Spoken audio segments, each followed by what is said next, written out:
Hola, muy buenas. Aunque el 1 de enero no teníamos episodio, pues en este episodio histórico nos vamos a trasladar de nuevo hasta Cuba. Digo de nuevo porque no hace demasiado que hablamos de Cuba y esta vez lo hacemos porque el 1 de enero de 1959 está considerado el fin de la llamada Revolución Cubana. Fue el momento en el que se puso fin a la dictadura de Fulgencio Batista. Y Fran nos ha venido a contar más en detalle sobre esta cuestión que nos interesa a todos.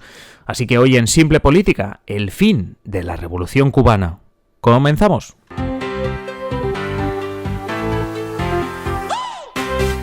Os habla Adrián Caballero y esto es Simple Política, el podcast que trata de simplificar y traducir todos esos conceptos, estrategias y temas que están presentes cada día en los medios y que nos gustaría entender mejor.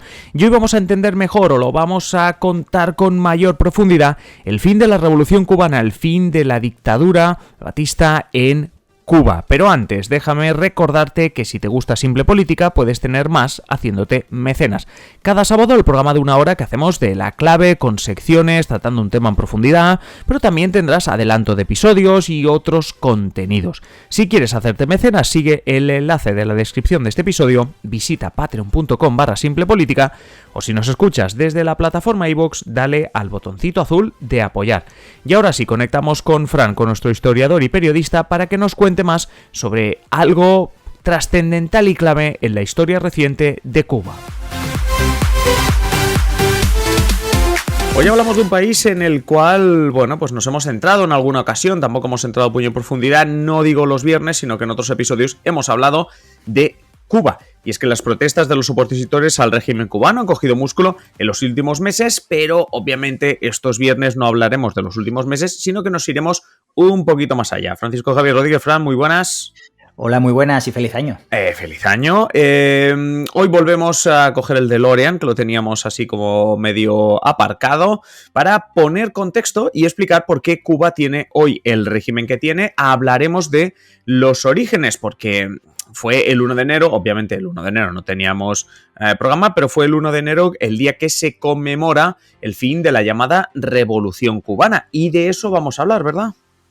Sí, correcto, porque precisamente este 1 de enero de 1959 está considerado como el día del triunfo de la Revolución Cubana, que puso fin a la dictadura de Fulgencio Batista, gracias pues a la intervención de la guerrilla de Fidel Castro, ¿no? Che Guevara, etcétera, que desde el mes de julio de 1953 se había echado al monte, literalmente, para expulsar, para derrocar al dictador. Ya. Los líderes de esta revolución pues os sonarán de sobras, los hemos dicho, Fidel Castro, el Che Guevara, Camilo Cienfuegos, Raúl Castro, ¿no? Sí. De hecho, el Che Guevara llegó a ser ministro del gobierno de Castro, incluso llegó a dar algún discurso en la ONU. O sea, que sí, además son conocidísimos, más allá de discursos en las Naciones Unidas. Fidel Castro, obviamente, reconocidísimo. El Che Guevara yo creo que lo pondría casi al mismo nivel en cuanto a conocimiento, las famosas camisetas, etcétera. Raúl Castro, como tú decías, hasta hace poco en el poder. Pero vamos a hablar de otro nombre que has dado, Fulgencio Batista. ¿Quién era Fulgencio Batista y por qué comenzó la revolución? Mira, viajemos a los años 50 del siglo pasado, del siglo XX. Cuba es un país independiente desde 1898. Esto lo hemos comentado muchas veces. Sí, hicimos además un episodio sobre ello, si no me equivoco. Correcto, sobre el desastre, ¿no? Cuando con la ayuda de los Estados Unidos, pues Cuba consigue expulsar al ejército español e independizarse de España, ¿no? Correcto. Cuba, en los años 50, es un país joven, una democracia parlamentaria, pues que dependía mucho de su relación con los Estados Unidos, ¿no? Uh-huh. De hecho, los americanos tomaron la isla militarmente en 1898 hasta que en 1902 se constituyó la República de Cuba. Sí, que me acuerdo que lo comentamos, que tardamos como 3 o 4 años en ver la República de Cuba. Eso es, correcto. Bueno, pues a partir de 1902, los años van pasando, incluso durante la Segunda Guerra Mundial, el entonces presidente electo Fulgencio Batista, aquí sí que lo habían votado, ¿no? Y ahora explicaremos esta metamorfosis que hizo de presidente a dictador, ¿no? Vale. Pues incluso Fulgencio Batista declara la guerra a las potencias del eje, ¿no? Alemania, Italia, Japón, que habían declarado la guerra a Estados Unidos. Sí. Entonces, pues de aquí podemos constatar pues esta vinculación, ¿no? de la política cubana con la de Estados Unidos. Por la de Estados Unidos, muy influenciada, ¿no? Y además también muy tensionada la política cubana por los golpes de Estado, como el de 1933 en el que participó el propio Batista. Ya, o sea que muy activo bueno, presidente electo, luego dictador, una persona políticamente muy activa en Cuba. Un militar de orígenes humildes, pues que fue subiendo pues hasta las más altas, las más altas cotas, esferas, ¿no? Sí. Eso es, ¿no? Batista, que hay que decir que entre 1940 y 1944 fue presidente electo del país, como hemos dicho, ¿no? Pero 8 años después, a Batista, pues que, repetimos, era un militar con peso en el ejército, era muy querido, pues digamos que le entró el gusanillo de volver a gobernar y como constató que no tenía muchas opciones de ganar las elecciones que se tenían que celebrar, en 1952 vuelve a dar un golpe de Estado. Bueno, recupera ganar el poder, pues oye, pues doy un golpe de Estado, ¿no? Sí. ¿Para qué? Recuperó el poder e instauró una dictadura militar. Bueno, vale. En la situación de Cuba por aquel entonces, pues había mucha población pues viviendo bajo el umbral de la pobreza, pero su PIB per cápita era comparable al de algunos países europeos como Italia. O sea que podemos intuir desigualdad. Cuando juntamos estos dos datos, en los que tienes mucha gente bajo el umbral de la pobreza, pero un PIB por cápita normalito, lo que estamos viendo es mucha desigualdad, porque hay alguien que se está quedando con todo. Correcto. Y también muchas posibilidades. Un país con muchas posibilidades que pues no está repartiendo la riqueza bien entre sus ciudadanos, ¿no? Sí. Batista, hay que decir, durante años había liderado la represión contra socialistas y comunistas y tenía muy buenas relaciones con los Estados Unidos y, sobre todo, con su crimen organizado. Lo mejor de cada casa con Fulgencio Batista. Correcto, ¿no? De hecho, promovió el juego en La Habana, ¿no? O los casinos, ¿no? Que pasó a considerarse Las Vegas latina. Ya. Habéis visto El Padrino. Muchos de vosotros habéis dicho El Padrino 2. ¿Es esto? Claro. Pues sí, esto es El Padrino 2. ¿No? Esta experiencia cubana, ¿no? De Michael Corleone, ¿no? Y su gente, pues es esto, básicamente es esto. Sí. Batista fomentó negocios fraudulentos de compañías estadounidenses, un suelo cubano, y los gobiernos de Estados Unidos, como contrapartida, le abastecían de armas.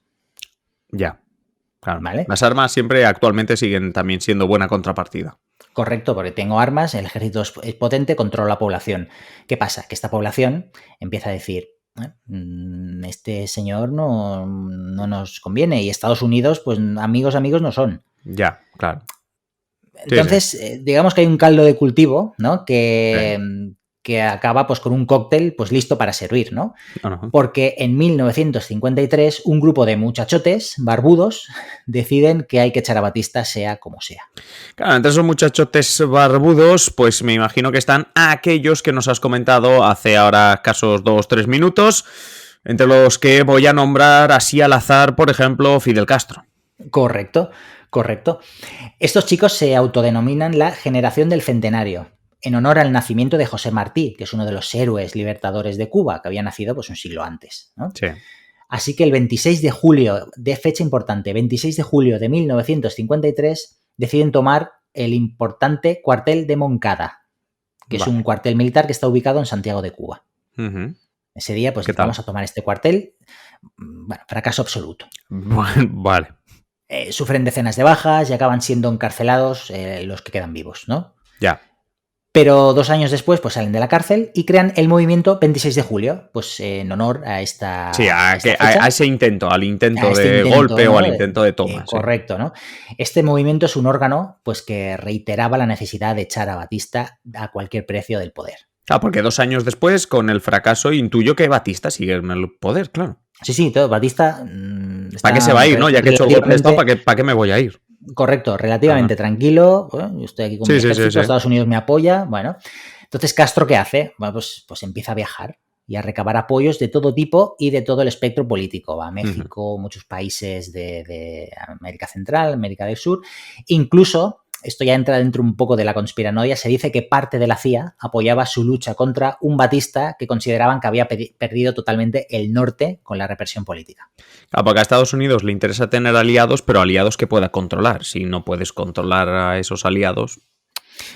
Claro, habrá gente que dirá, bueno, a ver, que estamos hablando de teorías de la conspiración sin demasiadas pruebas, pero... Sí, pero al final... Pero tiene su lógica, Algo, cuando el río suena, ¿no? Nada agua lleva, pero bueno, en este caso tendría hasta cierta lógica, pero bueno, no nos vamos a meter mucho en ello.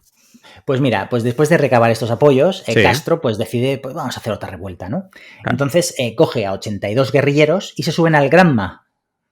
Que ese nombre me suena. También. Sí. que es un pequeño barco, ¿no? Es un yate, un velero, un yate, ¿no? Desde el cual pues viajan a Cuba desde México, pues para Vale. iniciar el levantamiento, ¿vale? Ujú.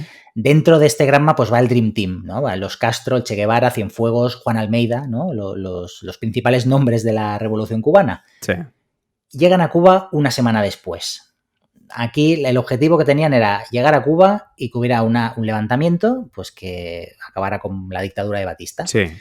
¿Qué pasa? Que llegan a Cuba y les esperan nada más y nada menos que 80.000 soldados Ya, a las o sea, órdenes de Batista. Ya, o sea que ahí estaban esperando. Sí, vale, la cosa que muy mal. Solo Sí, decir sí, que no, quedaron... joder, pues casi como lo del 26 de julio.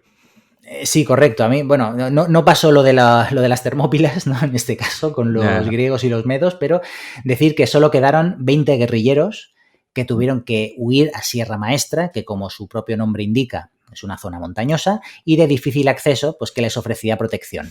O sea que de 82 quedaron 20 y 20 que salieron por patas. Correcto, y se van a la montaña, se echan al monte, sí. Ya literalmente, directamente me echo al monte.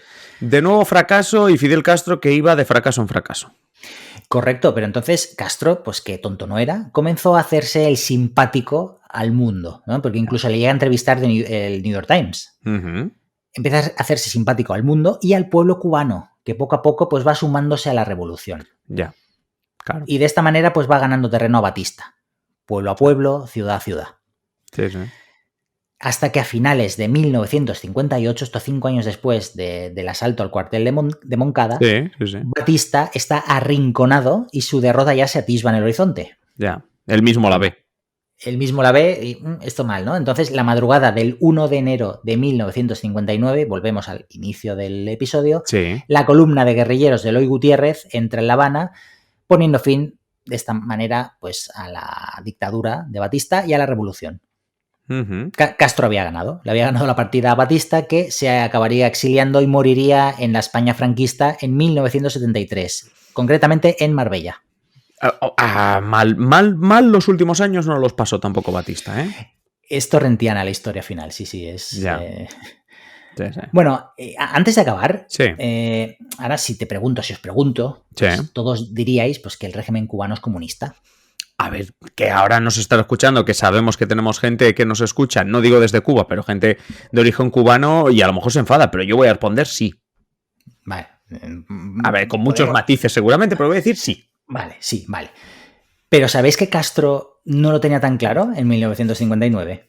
Él mismo, ¿no? Él mismo no sabía qué botón tenía que apretar, ¿no?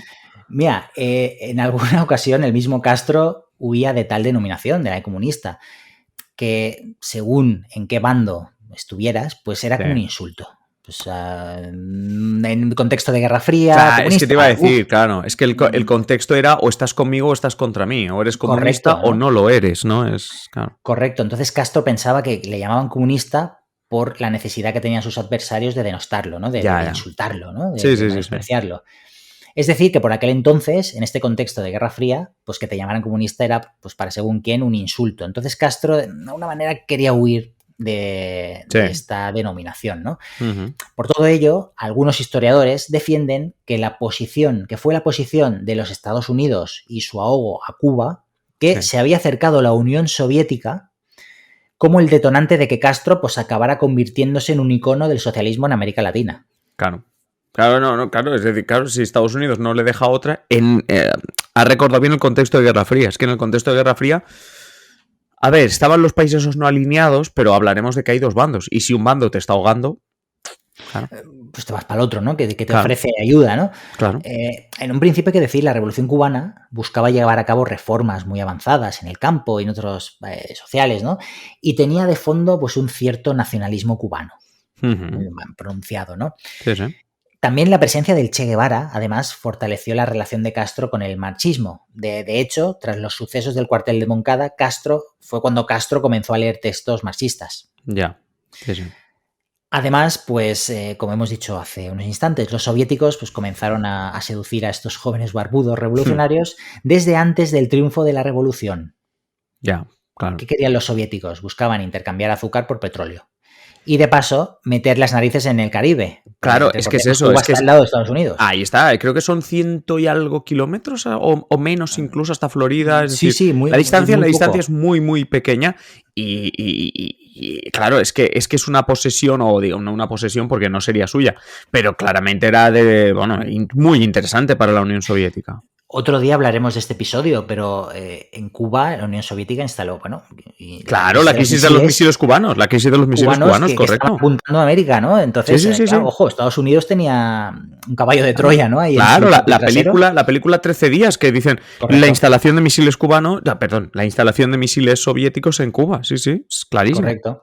Sí. Bueno, esto también fue también por la intención de los Estados Unidos ya en los 60, pues de intentar derrocar a Castro mediante una fallida invasión, pues que acabó de decantar la balanza de Cuba hacia el comunismo, hacia la Unión Soviética. Sí, vamos, que al final fue precisamente eso que... O sea, es decir, lo que estamos diciendo es que la historia podía haber cambiado porque, por lo que nos estás diciendo, Fidel Castro no es que desde el primer momento dijese la dependencia que tenemos de Estados Unidos me parece mal, sino que fue quizá la propia Estados Unidos la que fue arrinconando a Cuba. Sí, bueno, a ver, de alguna manera Castro, el pueblo cubano no veían con buenos ojos la dependencia con Cuba de los Estados Unidos, sí. Pero sí que es cierto que quizá una política menos hostil hacia Fidel Castro pues le hubiera ahorrado a Estados Unidos algún que otro susto.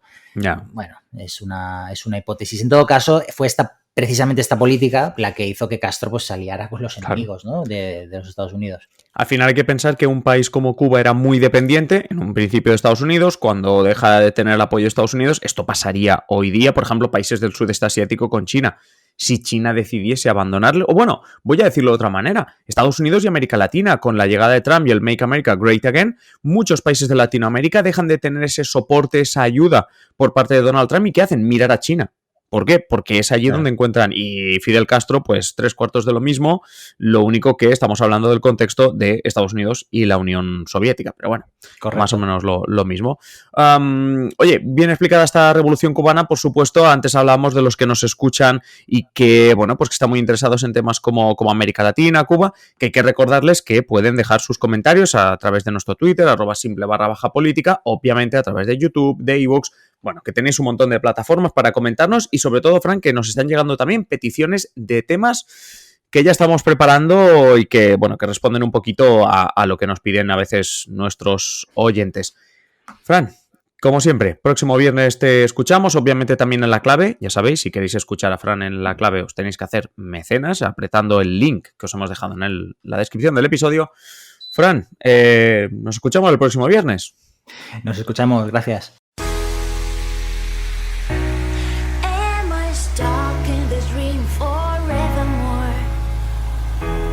Y hasta aquí el episodio de hoy. Como siempre, agradeceros que estéis al otro lado y ya sabéis, invitaros a que compartáis este episodio en las redes sociales o allá donde queráis. Si queréis más Simple Política, pues varias opciones. La primera, esperar a nuestro próximo episodio, ya sabéis, de lunes a viernes un nuevo episodio.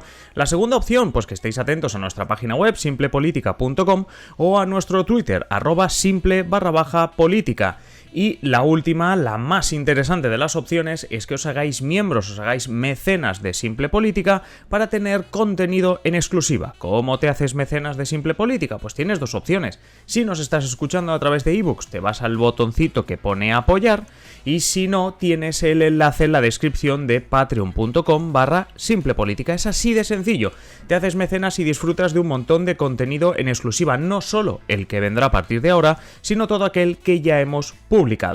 Y nada más, simplemente deciros que paséis un feliz día y aquí estaremos en el próximo episodio. Un saludo.